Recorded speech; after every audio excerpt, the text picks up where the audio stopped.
गत असारमा मन्त्री परिषद बैठकले 300 दिनभित्र त्रिवी क्रिकेट मैदानमा प्याराफिट र फ्लड लाइट लगायतका आवश्यक संरचना निर्माण गर्ने निर्णय गरेको थियो। तर उक्त समय सीमा सकिन 60 दिन बाँकी हुँदा बल्ल निर्माण कार्य सुरु भएको छ। निर्माण कार्य बीकेओआई केसीडीसी जेबीले 2 महिनामा निर्माण सम्पन्न गर्ने गरी प्याराफिट निर्माणको काम सुरु गरेको हो। परियोजनाको औपचारिक शिलान्यास नगरिए पनि मंगलबारबाट निर्माण सुरु गरिएको छ। 10,000 दशक क्षमताको प्याराफिट निर्माण गर्ने निर्माण कम्पनीले जानकारी दिए। आगामी वैशाख 20 गतेभित्र निर्माणको काम सम्पन्न गर्नुपर्ने समय सीमा तोकिएको छ। निर्धारित समयमा काम सक्न निर्माण कम्पनीले 24 घण्टा दैनिक 3 शिफ्टमा काम गर्ने बताएको छ। शहरी विकास मन्त्रालय अन्तर्गत संघीय सचिवालय निर्माण तथा व्यवस्थापन कार्यालयले प्याराफिट निर्माणका लागि 43 करोड 77 लाखको बोलपत्र यही फागुन 9 गते स्वीकृत गरेको थियो। सोही अनुसार कम्पनीले निर्माण कार्य सुरु गरेको हो। फ्लड लाइट जडानका लागि 42 करोड 19 लाखको बोलपत्र स्वीकृत भएपछि विशाल ईश्वरी जेबीले पनि निर्माण कार्य सुरु गर्ने तयारी गरेको शहरी विकास मन्त्रालयको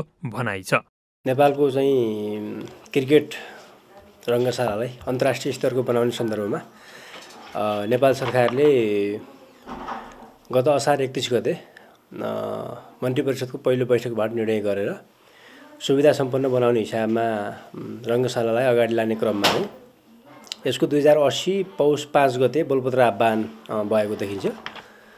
कीर्तिपुरमा भएको खेल मैदानमा 2वटा कामहरू प्यारापेट निर्माण कार्य र फ्लड लाइट निर्माण कार्य को 2वटा प्याकेजमा काम अगाडि बढेको छ। त्यस्तै पूर्व राष्ट्रिय क्रिकेट खेलाडी शक्ति गौचनले क्रिकेटको भविष्य सुनिश्चित गर्न सुविधा सम्पन्न मैदान आवश्यक रहेको बेला अब भने यसको परिपूर्ति हुने अवस्था देखिएको बताउनुभयो। अब दिउँसो र राति जुनसुकै समयमा पनि खेल्न समस्या नहुने उनले विश्वास व्यक्त गरे। धेरै जस्तो अब वर्ल्ड कप क्वालिफायर भनौँ, इभेन वर्ल्ड कपमा पनि हामीले क्वालिफाई गरेपछि अलिकति हामीले चाहिँ भनौँ न डे नाइटको जुन म्याचको अनुभव चाहिँ थिएन होइन, त्यसले गर्दा पनि गाह्रो भइरहेको थियो होइन।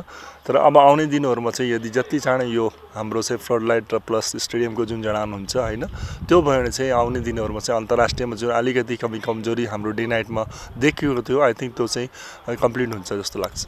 पहिलो संस्करणको नेपाल प्रिमियर लिग एनपिएलको सबै खेल सोही मैदानमा गत पुसमा सम्पन्न भएको थियो। त्यस्तै राष्ट्रिय गौरवको आयोजना समेटिएको चितवनको गौतम बुद्ध अन्तर्राष्ट्रिय क्रिकेट रङ्गशालाको निर्माणले पनि तीव्रता पाएको छ। 3 वर्षदेखि अलपत्र चितवनको भरतपुर महानगरपालिका 15 स्थित गौतम बुद्ध अन्तर्राष्ट्रिय क्रिकेट रङ्गशालाको निर्माण नयाँ ढङ्गले अघि बढेपछि कामले तीव्रता पाएको हो। रङ्गशालाको मैदान तथा पिचको काम सुरु हुने भएको छ। सन् 1996 मा अन्तर्राष्ट्रिय क्रिकेट परिषदबाट एसोसिएट सदस्य राष्ट्रको सूचीमा सूचीकृत भएपछि मात्र नेपालमा क्रिकेट खेलले व्यावसायिकता पाउन थालेको हो। एसोसिएट सदस्यको रूपमा मान्यता पाएको 2 वर्षपछि नेपालले एसीसी ट्रफीको आयोजना गर्ने जिम्मा पायो। नेपालमा सो समयमा एउटा पनि अन्तर्राष्ट्रिय स्तरको क्रिकेट मैदान नभएको अवस्थामा भारतीय टेलिभिजन जीटीभीले नेपालमा क्रिकेट मैदानको निर्माण गर्न चासो देखाएको थियो। मान्यता पाएपछि र आयोजना गर्ने समयावधिमा नेपाल क्रिकेट सङ्घ क्यान र त्रिभुवन विश्वविद्यालय बीच 5 वर्षे सम्झौता भयो। वर्तमान समयमा क्यानले त्रिभुवन विश्वविद्यालयसँग